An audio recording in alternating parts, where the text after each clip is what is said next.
really beautiful sunrise. And hopefully that means this evening will be clear too. And you know what clear skies mean at nighttime? You have a better chance of seeing the northern lights. Okay, so right now here in Rovaniemi, our plan for the day is that we're going to be going to the Arcticum Museum right now.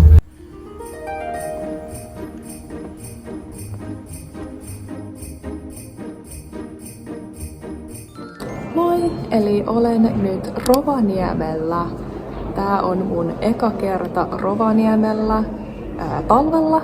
Olin kerran täällä lapsena, ehkä 10 tai vähän alle vuotiaana, mutta tää on aikuisena mun ensimmäinen kerta täällä.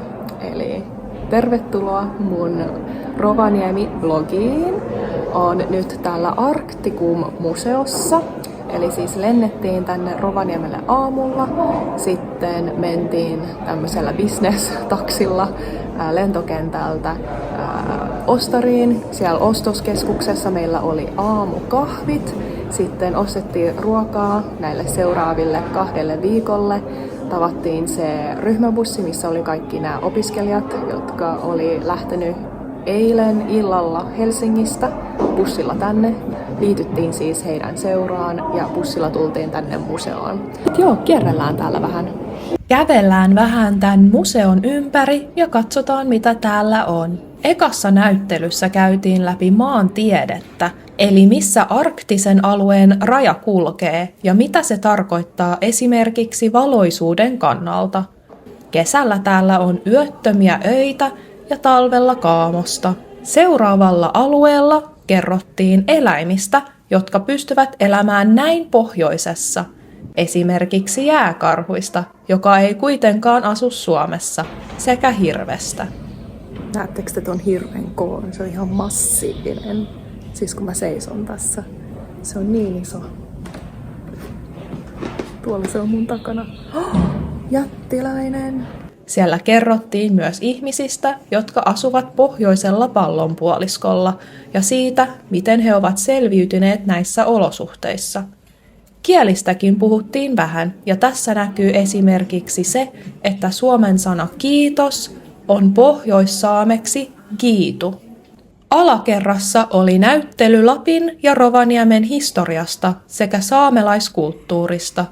Tiesitkö, että saamelaiset ovat Euroopan unionin alueen ainoa alkuperäiskansa?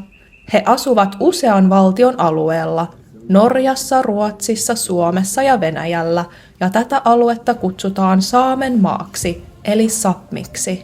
Suomessa puhutaan 3 saamen kieltä, joista pohjoissaame on puhuitin. Arviolta noin 1500–2000 puhujalla. Suomessa oli aikoinaan yleinen oppivelvollisuus puhua suomea, ja siksi oli ajanjakso, jolloin saamen kielen käyttö koulussa oli jopa rangaistavaa. Monet sukupolvet menettivät kielitaitonsa omassa äidinkielessään, vaikka nykyään kieltä pyritään elvyttämään. Toisen maailmansodan aikana saksalaiset kokivat tulleensa petetyiksi ja halusivat kostaa Suomelle. Noin 90% Rovaniemestä tuhottiin polttamalla ja muitakin Lapin alueita tuhottiin.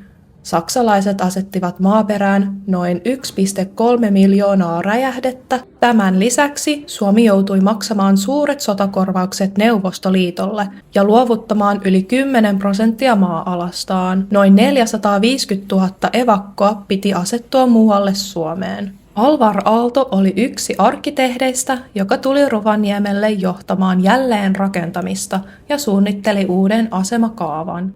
Eli lennettiin Helsingistä tänne Rovaniemelle. Ja tässä on tää napapiirin raja. Se menee just tästä Rovaniemen keskeltä. Ja sitten mennään myöhemmin Leville, joka on 2 tunnin bussimatka pohjoiseen. Tervetuloa joulupukkikylään! Kattokaa, me ollaan täällä napapiirillä ja se on -15 tänään. Wow! Sitten tässä meidän takana on napapiirin raja, eli tolla puolella ollaan etelässä, sitten hypättiin yli ja ollaan pohjoispuolella. Eli tästä alkaa napapiiri.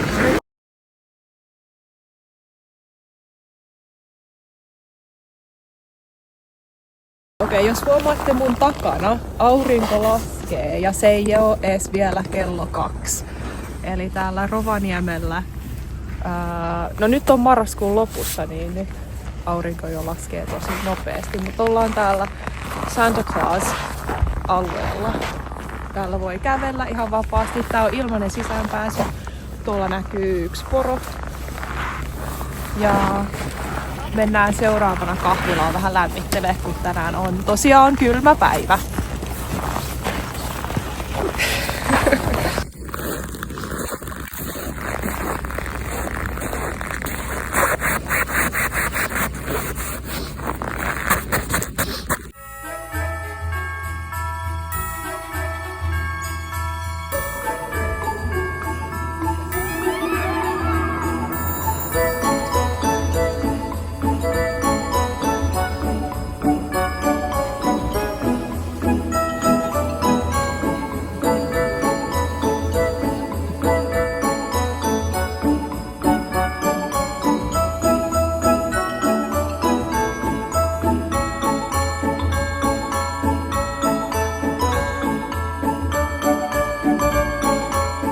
This is what it feels like to be in Candyland. Piparitaloja joka puolella. Toi on toi sisäänkäynti. Tuolta pääsee tonne Joulupukkikylään. Sitten mun takana on yksi paikka, jossa voi tavata joulupukin. Mut siinä oli tosiaan yli tunnin jonotus täällä ja sitten tuo sisällä on myös toinen joulupukki, jonka voi tavata. Ja sielläkin oli yli tunnin jonotus ja meillä oli täällä vaan 2 tunnin pikku stoppi, niin ei keretty tällä kertaa tapaamaan itse joulupukin, kun mä halusin kävellä täällä muutenkin.